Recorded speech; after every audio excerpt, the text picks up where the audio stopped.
this good-looking boy that we have on the show with us this morning. Good to see you, Kevin. Talking about you, but this is Kevin Fuerst, as you know, with Fuerst Financial, and this is his dog, Tank. Kevin had his regularly scheduled visit with us this morning, and Tank had nowhere to go, so he's come along for the ride. That's right. Good to see you. Good to see you, Julie. So sometimes Kevin will walk into my office, and I'll say, well, what do you want to focus on this morning? And something's kind of come to his mind on the car ride in. This one you have pre-planned, though. You have a lot going on in your head right now about oil, the cost of it, and how that's impacting all of our pocketbooks right now. Yeah, and it's somewhat of a, I don't like to talk about politics, but sometimes they do move things. And so for me, my little mind and the way I think about things, oil changed 4 years ago. The price of oil changed, and the way where we get oil. And oil went from 20, 25 a barrel, and now it's 80 a barrel. And so I rarely hear anybody talk about it in this political season. They do some, but oil is involved in, I Googled it, and I think it's like 6,000 or 7,000 different items out there that require oil at one level or another. And so when you have the price of oil go up like it did, that's why we have inflation, if anybody wants to know where it's coming from and why it's like that. But I don't hear people talking about it. I mean, lumber went up. I mean, everything, it doesn't matter what you want to talk about. It went up in price, and we're having to pay for that because of the production now of oil. A lot of people watching are probably like I am, not to put you in my category, but when I think about oil, I think about cost at the pump.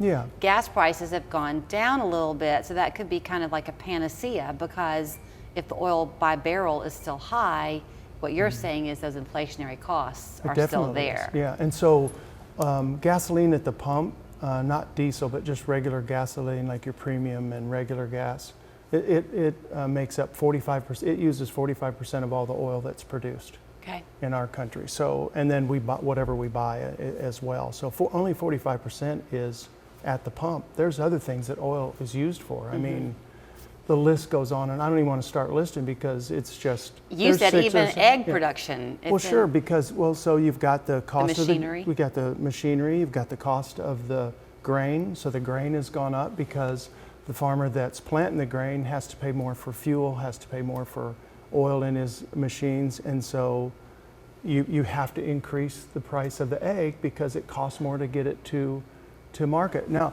I don't know if it's not inflated some and people take advantage of it. I can't figure that out. What I do know is when I went shopping prior to the inflation that we've had and the shutdown of oil in this country, where we had $20 a barrel, my groceries were $150, $200, per whenever we went.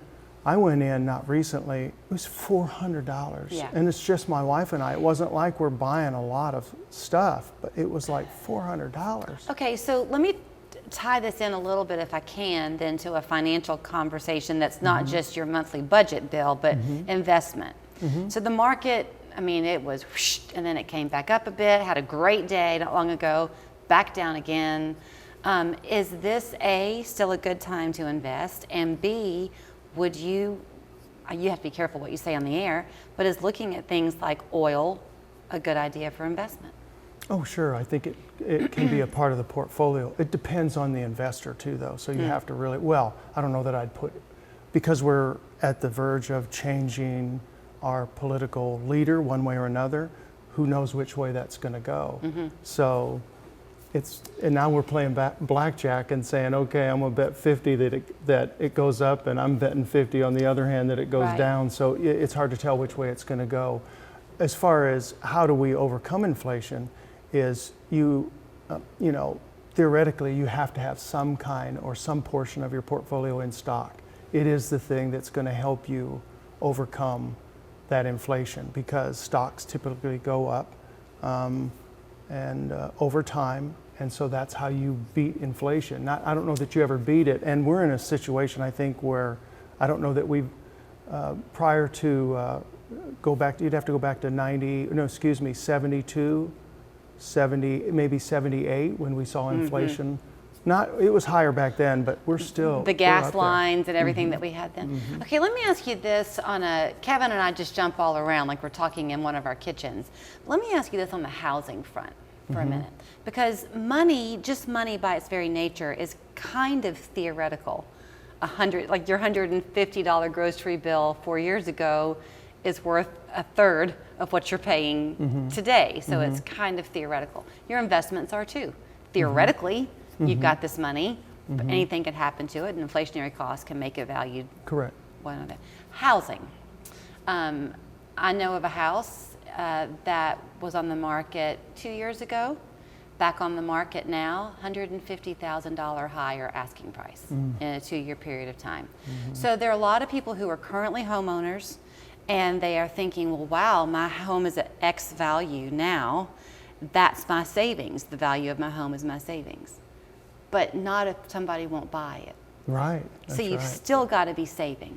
Yeah, you have to be saving. That was a long-winded Yeah, you point. can't get out of it. But the value of the house, I mean, housing goes up and down as well too. So it just depends on, we can look at, really it doesn't matter what we're looking at. Everything has gone up. Nobody's really talking about why it's gone up. They just use the word inflation. The other thing about inflation, it's not just it's not just 6 or 7% wherever it is right now. It is cumulative. So over the last 4 years, it's gone up 21%. Yeah, right. So people think, well, inflation is only 5% right now. No, it's not, because we have to add it to the last year, Every which year was it's gone last up. year was 5, and the year before it was 3, and the year before that it was 2. So there's your 15%, 20% inflation. That's why my groceries are, and I'm really here today just because I'm mad because my groceries are more. Other than that, I don't care about anything. Preach it to us. I'm We're just all mad with about ya. my groceries. I mean, it just was a shock to me. It's a shock. I'm going to start going to the grocery store more. That's really what I'm Yeah. talking about. So, okay, I have a couple of minutes left. Yeah. But, Kevin and I always find a way, either on air or off air, we'll talk about my mom, okay? course. My 94-year-old mother. So we had a conversation yesterday, or 2 days ago, talking some financial stuff. And she is a woman at 94 who has plenty of money, but she will not part right now with an extra $300 a month to get somebody to come and help her with something, because she might need that money. That she's of the saving generation, so she's fine. If you are talking to a young person today who's also seeing those prices at the grocery store and all of it, and it's hard to find $10 to save, would you say still save it? Because the cumulative effect is there too.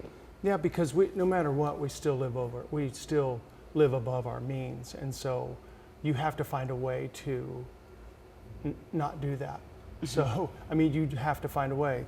So what did we do? What did I do when I was a kid? I can tell you what I did. I had multiple jobs until I found the career that I wanted to go in, until I got through school, till my wife got through school. I mean, I was told by a person one time, because we needed money, we were broke. And so I sympathize and can understand how people feel.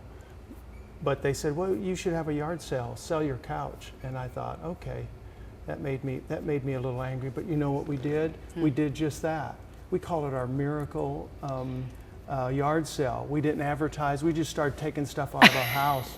And we got enough money to pay the bills at the time, and moved forward, and I don't remember, we've still had struggles along the way, but you just have to find a way. But you have to get rid of your debt, which is another thing the Fed's not talking about. Okay, Our hold on. debt's crazy. You got to save that we're for next wrapping time, up. because little Alex over there is about to propel herself off the floor.